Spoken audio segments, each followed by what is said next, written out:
All right, when you throw in the CD comes with the book. This is the cover of the book, and as most all of you know, our third edition is about to come out. It will come out. It will. It will. There's no question. It will be out by the first week in February. So that's when it will be available. It is a huge revision for us. It's been only 5 years since the publication of that one, but substantial changes, and some of the more impressive changes will come in the software. I think I'm going to give you a sneak peek of the new CLIM to show you. But even the other ones, the SLD Assistant is like, it's SLD Assistant on super steroids now. It's not even called SLD Assistant. We call it the Processing Strengths and Weakness Analyzer. And the DMIA, oh my God, the DMIA is like, it's your best friend. It's just so vastly different. So anyway, but this is what it looks like now, and it will be on the CD that comes with the book. And you pop it in, and this will be the splash screen that comes up. You click on the Programs button, and it'll open up a little menu on the right-hand side, and you just choose. Now, if you're working with native English-speaking kids, you can just ignore this. You don't need this. You'd use those two, and you just follow those, and you'll be all right. But if you're working with a child who's an English learner, you go here first. Here first, before you go there, because there's no reason to go up there and analyze your data and figure out what you have to do for follow-up or try to diagnose learning disability until you know your scores are valid. If your scores are not valid, there's no reason to be going any further. So you go there first. And those of you who have gone there, you just click on it, it comes up. Sometimes it gives you all kinds of awful messages about watching out for viruses and macros and that kind of thing. Open it from there, and you're always going to be safe. And you can open it as many times as you want, and you can save it as many times as you want. We provide no restrictions on the use of the software whatsoever. Seriously. You can open it, rename it, because you can't save it back to the CD because it's read-only. You have to save it on a flash drive, hard drive, or network drive, whatever. Just give it a name. I usually just name it the name of the child I'm working with so I can find that file later on when I need it. Name and a date, boom, you can always come back to it and save your data. So this is sort of what it looks like here, I guess. Well, not sort of, it's exactly what it looks like. But it's kind of crude because we have the directions, which nobody ever reads, but that's okay. They usually just click down here at the bottom on like the WISC4 tab, and they see the stuff there. And let me make this smaller, you can see a little bit more of it. And they see the classification, and they just start putting the information in and going with it and so on. And it's very intuitive. The tests are already classified for you in terms of the core battery. So if you gave the WISC4, all the WISC4 tests are already there for you. But there are drop-down menus, where you can choose other tests. So you can say, I gave the WJ3 as well, and so spatial relations is right there, so I can put it there, and I can put in my scores there as well. You put the scores in, automatically converts for you to the same metric. In terms of looking at performance, to combine scores, to work arithmetically on them, they have to be in the same scale. And deviation IQ scores have a mean of 100, standard deviation of 15, which is what the WJ3 uses, and what most tests use for their composite scores. But subtest scores on the WJ3 still use deviation IQ, but the Wechsler scales and the KBC use scaled scores, which have a mean of 10, standard deviation of 3. Now, it doesn't matter, well, I don't know if on this one, but it doesn't matter on the new one whether you put in a scaled score or a deviation IQ score. It will convert it or just carry it over automatically. So it knows which one you're using. The real problem is with T-scores. The DOS uses T-scores. Now, if you're using T-scores and you're using the DOS, then you've got to go over to the DOS page. And on the DOS page, you can enter your scores. They will be converted appropriately. All right? If you then want to carry them somewhere else, carry the converted score over. Okay? That way you know you're mixing apples to apples, not apples to oranges. Otherwise, you'll get wrong numbers in terms of what they mean. Once you put your data in, you have numbers that are aggregates down here. Now, these are not things that represent like objects or things or abilities and so on.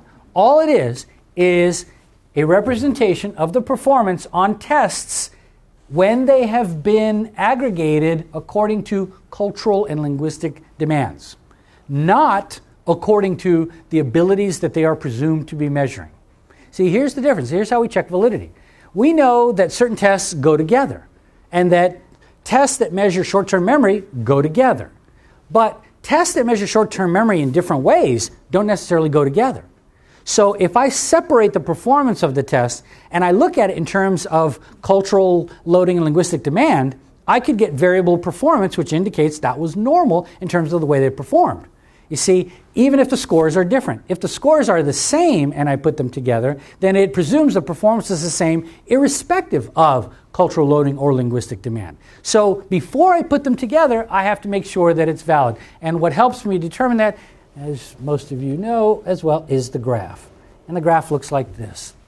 And the graph is very simple. Right now it contains this gray band right here. It has a line down the middle of it. This is the range of scores that have been culled from the research on the performance of individuals who are culturally linguistically different and who are what I call moderately different. Now, what I mean by that is it's most like the kids you're probably working with. That's the one I sort of geared it to. What I mean by that is children born in the United States or came here at a very early age. Parents who are limited English speakers or non-English speakers whatsoever.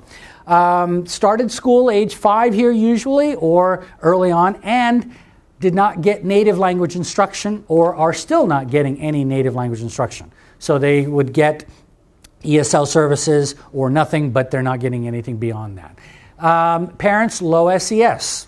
Well, I'd say low to moderate even, but not necessarily high SES or highly educated parents. So those are the main factors, and I think that describes majority of the ELLs you probably are working with. In fact, in some cases, it might overestimate the ELLs you're working with. If you have ELLs with not higher, but different kinds of things where the parents are very professional, parents are very well educated, child comes here with a solid instruction before starting school, things like that, then those kids are going to be less different. And in the original CLIM, this is the version of it, you couldn't move this band and you had to sort of do the addition in your head. On the new version, that band will be selectable. So that if you say, well, I'm dealing with a child who is markedly different, not just different, but markedly different, you can just click a button and it'll move that gray band into an area that is more appropriate for somebody with that level of difference. On the other hand, if you say, well, you know what, given this kid's background, it's maybe more slightly different, it'll move it up that way as well. And there's a couple other things we've done. But the important thing about this is to look for the scores and whether or not they're falling into that range or higher. Since we're not concerned about we're concerned about disability in our evaluations. We're looking for evidence of a problem. We don't generally worry about whether performance is really, really high or super high. We just know that we're looking for deficiencies of some kind. This gray band represents the average performance of individuals who are culturally linguistically different, who are non-disabled, and of average ability. So if this kid, as you can see, I just put some hypothetical data in there, this kid's scores all fall in that range. The aggregate scores indicate a declining pattern of performance, as you can see it here, based on the arrangement that I had. It means my results were influenced primarily by cultural and linguistic differences than by anything else, than by the child's actual abilities or whatever. Culture and language are what's present here. And when culture and language are present and they are primary, it means my results are invalid. This is a little counterintuitive because when you see the pretty pattern, you want to jump up and say, aha, valid. But it's the other way around.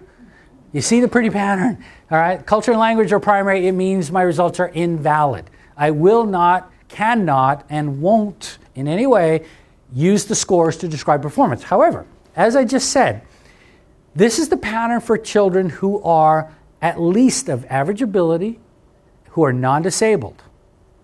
If this kid's scores, all right, valid or not, are at least in that level, at least in that range, then I can make one inference, not on the basis of individual subtest scores, but on the basis of the pattern, given the research that we all know about, is that this child also must be of average ability or possibly higher, and not likely to be disabled, at least not cognitively disabled on the basis of these types of scores. I can go that far. Can I tell you what this kid's capabilities are? No. Can I tell you whether this kid is really, really super bright or not? No. But I can tell you there's likely no disability and this child is probably of at least average ability or better. I can say that. That's one of the statements, by the way, in that sample packet that I talked about. It follows this. So when you see that, it'll explain it for you. Key comes in terms of what do we do when we don't have that and how do we interpret that, which I'm going to show you in just a second here. Now, there is a blank general one here, where you could put in all kinds of scores. By the way, you can put your speech language scores right alongside of it. You don't have to do them independently. You can analyze them all together, all at once. Let's see if I have, I do, I have it here, okay. All right, you don't have the slide either. Here's the handy dandy new color scheme, right? And what it does is it provides information right up the front where you can put the information in. It'll print it at the top of the page, name, grade, date, evaluator, date of birth. It'll calculate the age automatically for you. The navigation is easier because it gives you a button to read the notes and a button to clear any data that you want, as well as buttons to select the battery, which are right in the middle here. So if you want to go to the WISC, just click there. It'll take you right to the WISC. You see we've added the SELF, as well as the NEPC2 and the DCEFs as well. School neuropsych is kind of like being integrated heavily now into general practice, so we're providing 2 core batteries there from neuropsych, plus the speech language folks do a lot of this as well, so I included the SELF, which is their most popular tool, as being a part of that. And then we have some experimental buttons down here for those of you who are using the WISC-4 and the bateria. There is, I know of one research study looking at the effect of native language testing with the bateria 3 on individuals who are culturally and linguistically diverse, who are bilingual. One. So I'm using that to begin guiding, as well as prior experience and other research that we have, the classifications for the bateria 3. But I have them down there in black because I call them, as you can see, experimental analyses, since we don't have sufficient research yet to say this is evidence-based practice. Hopefully, by putting it on there and getting people to do it, we can establish an evidence base that will allow us in the future to be able to say, yeah, now we know how it should all work. Same thing with the WISC-4. Till we know more, we don't know what to do. And then there's 2 of them. There's a blank one here as well, but I did include a gifted ELL matrix for those of you who may be involved in evaluating children that are gifted. And what that does is it takes the moderate, well, it takes all of the different ranges, but it elevates it 2 standard deviations. So that basically it's saying this is what would be the equivalent of an individual who would be around the 130 IQ level, but here's where their scores might fall. So I'll give you a quick glimpse into what their scores are in terms of how they're falling into that. And it's not meant for, again, for disability identification, meant only for evaluation of gifted kids, where you can identify and say, well, yeah, they're gifted, even though their scores overall are not at 130 or higher because of the attenuation due to culture and language, but in fact their scores are in the range that would suggest that. You might then be able to defend it if that's something that you want to do. So that's what that is. And again, the biggest, one of the biggest changes that we have, the thing itself looks much the same. I was playing with more color, but I don't know. I'll have to see. The nice thing about the graph is this, that it's now selectable. So when you say slightly different or markedly different or moderately different, you see how it changes? So we'll do that automatically for you so that you can evaluate appropriately in terms of what the range should be there. And then we are including a couple of other graphs. So people have talked about, can't we just look at like language by itself, or can we look at culture by itself? And I'm thinking maybe. I don't know. I've included it for now. I don't know if they'll stay there all the way through till February, but we'll see. It's possible. But it does allow you in some cases, I think the most helpful case would be in the case of speech-language impairment, where you really want to look at the effect of language on something. You could do that. So it could be helpful, but they're considered secondary analyses. It really is all about the primary one there.